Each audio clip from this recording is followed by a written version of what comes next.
ወደ ቱርክ ሀገር መሄድ የምትፈልጉ እንዲሁም የቱርክ ቪዛ ማግኘት የምትፈልጉ ሰዎች ለንግድ፣ ለትምህርት እንዲሁም ደግሞ ለተለያዩ ለሕክምና ኬዞች የቱርክ ቪዛ ማግኘት ለፈለጋችሁ የሰራሁት ቪዲዮ ነው። ቪዲዮን እስከ መጨረሻ ድረስ የምትከታተሉት ከሆነ ሙሉውን በአሁኑ ሰዓት ላይ የቱርክ ቪዛ ለማግኘት ምን እንደሚያስፈልጋችሁ ሙሉን ይዤላችሁ ቀርብ ያለው ማለት ነው። ሰላም ውድ የፒኬቲቭ ተከታታዮቼ እንደምን ቆይታችኋል? እኔ በጣም ሰላም ነኝ።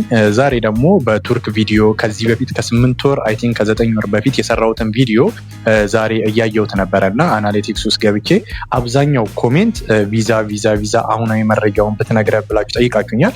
በብዛት ደግሞ በትምህርት ወደ ቱርክ ሀገር መሄድ ለምትፈልጉ ለስኮላርሺፕ ለእኛ ንግድ ፍቃድ ያስፈልጋሉ የሚል ጥያቄ በጣም ብዙ ላይክ አንድ ሰው የሰጠውን ብዙ ላይክ አድርገውት ለሱ መልስላችኋለሁ ብዬ እዛው ላይ ሰጥቻቸው ግን ረስቸው ነበረ በራሴ ምክንያት። አሁንም ተመችቶኝ ሳይሆን ባለውበት ቦታ ላይ ኮሜንቱን እንዳየሁት ነው ይሄን ቪዲዮ ወደ እናንተ የሰራሁላችሁ ማለት ነው። አሁን ቪዲዮን ከመጀመሪያ በፊት ያው ላይክ አድርጉ፣ ጥያቄ አስተያየት ካላችሁ ደግሞ በኮሜንት መስጠት ትችላላችሁ ማለት ነው። አሁን ወደ ጥያቄው ስገባላችሁ በመጀመሪያ ለትምህርት መሄድ ለምትፈልጉት ንግድ ፍቃድ አያስፈልጋችሁም። ለንግድ የምትሄዱ ሰዎች እና ለቱሪስት የምትሄዱ ሰዎች ግን እንደምትመለሱ ማረጋገጫ ስለሚፈልጉ አብዛኛውን ንግድ ፍቃድ ይጠይቃሉ ማለት ነው። ከንግድ ፍቃዱ ቀጥሎ ደግሞ ባንክ ስቴትመንት በፊት ላይ እስከ 400 እስከ 300 ሺህ ይቻል ነበር። አሁን ግን ከ800 ሺህ ብር በላይ እስከ 2 ሚሊዮን ብር ድረስ ቢሆን ለእናንተ አሪፍ ነው። 1 ሚሊዮን 2 ሚሊዮን እንደዛ በጣም ትራንዛክሽን ያለው ከሆነ ችግር የለውም። ለምን እናንተ እዛ ሀገር ሄዳችሁ እንደማትቀሩ ማወቅ ስለሚፈልጉ ነው። ሁለተኛ የንግድ ቪዛ ደግሞ ለ1 ዓመት ስለሚሰጣችሁ በዛ ዓመት ውስጥ እዛ ሀገር ሄዳችሁ እንዳጠፉ እነሱ የሚፈልጉት በቃ ንግዳችሁን አሳልጣችሁ ወደ ሀገራችሁ እንድትመለሱ ስለሆነ እሱን ማሳመን ስላለባችሁ ባንክ ስቴትመንት፣ ንግድ ፍቃድ ይጠይቋቸዋል ማለት ነው። ከዛ ሌላ ደግሞ አፕዴት የተደረገ ነገር ከሆነ ፓስፖርታችሁ በፊት ላይ 6 ወርም ከቀረው ችግር የለውም፣ 8 ወርም ከቀረው ችግር የለውም ነበር። አሁን ላይ ግን ከ1 ዓመት በላይ ካልሆነ በስተቀር በፊት 8 ወር ሆኖት የ1 ዓመት ቪዛ ሰጥቷችሁ በቃ ኤክስፓየርድ እስኪያደርግ መጠቀም ትችሉ ነበር። አሁን ላይ ግን ያ ነገር ቀርቶ ከ1 ዓመት በላይ ጊዜ መኖር ያስፈልገዋል። ከዛ በኋላ ባንክ ስቴትመንት ያስፈልጋችኋል። ከዛ ባንክ ስቴትመንቱን ደግሞ ስታቀርቡ ትራንዛክሽን በደንብ ያለው ከ3 ወር በላይ በደንብ ማለት 2 ሚሊዮን ብቻ ላስት ባላንስ ስላለው ቪዛ አይሰጣችሁም። ለ3 ወር ያ 2 ሚሊዮን ገባ ወጣ ተደርጎ በደንብ ትራንዛክሽን ያለው ባንክ ስቴትመንት። በመቀጠል ደግሞ ትራንዛክሽን የተደረገበትን ስቴትመንት እና ላስት ባላንሱን ኢሜይል ወደ ቱርክ ኤምባሲ ማስላክ አለባችሁ።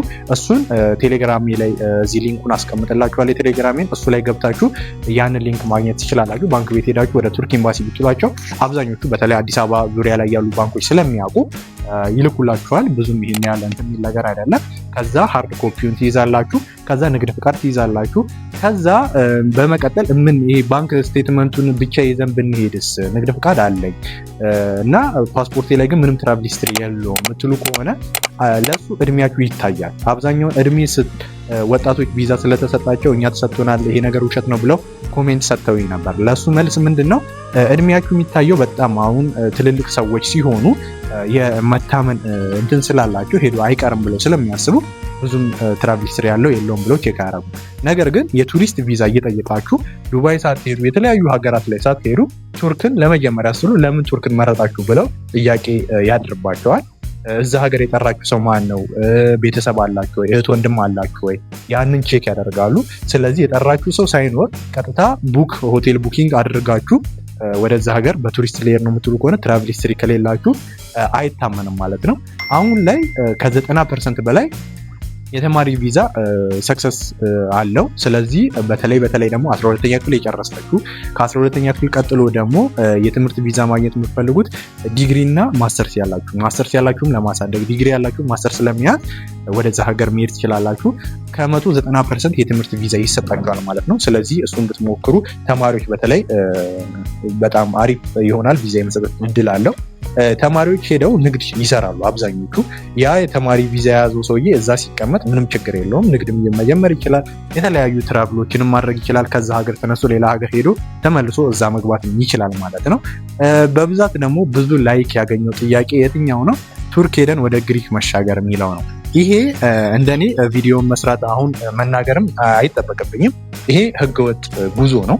እኔ እሱን አልመክራችሁም። ነገር ግን እኛ ሄደን ወደዛ ሀገር መሻገር እንፈልጋለን የምትሉ ከሆነ ያው የእናንተ ኃላፊነት ነው። ቪዛውን ካገኛችሁ በኋላ መሄድ ትችላላችሁ። ግን በጣም ከባድ ነው። በጣም ማለት አንዳንድ ሰዎች በቶሎ በ1 ወር በ2 ወር ስላለፉ እኛም ቶሎ አልፈን ወደ ጣሊያን ወደ እንግሊዝ እንገባለን ብላችሁ እንደኔ ባትሞክሩት ባይ ነኝ። ግን መሻገር እንችላለን አንችለው የሚለውን እኔ ትችላላችሁ ብዬ አልመክርም ማለት ነው። ስለዚህ ወደ ግሪክ ለምትሻገሩ ሰዎች የቱርክ ቪዛን ለማግኘት የምትፈልጉ ከሆነ የቱርክ ቪዛን ግን እኔ የነገርኳችሁን ነገር ብትጠቀሙ የምታገኙ ይሆናል ማለት ነው። ስለ ቱርክ ሌላ ጥያቄ ካላችሁ በዚህ ቪዲዮ ስር ብትጠይቁኝ ቀጣይ ቪዲዮም የምሰራላችሁ ይሆናል ማለት ነው። አሁን ባገኘሁት አጋጣሚ ነው ይህን ቪዲዮ የሰራሁላችሁ፣ አሁኑኑ ነው የምፖስተው። ስለዚህ ውድ የፒኬ ቲዩብ ተከታታዮቼ ሌላ አስተያየትም ካላችሁ በኮሜንት መጠየቅ ትችላላችሁ። ላይክ አድርጉ፣ ሰብስክራይብ አድርጉ። ፒኬ ቲዩብ ይመቻችሁ።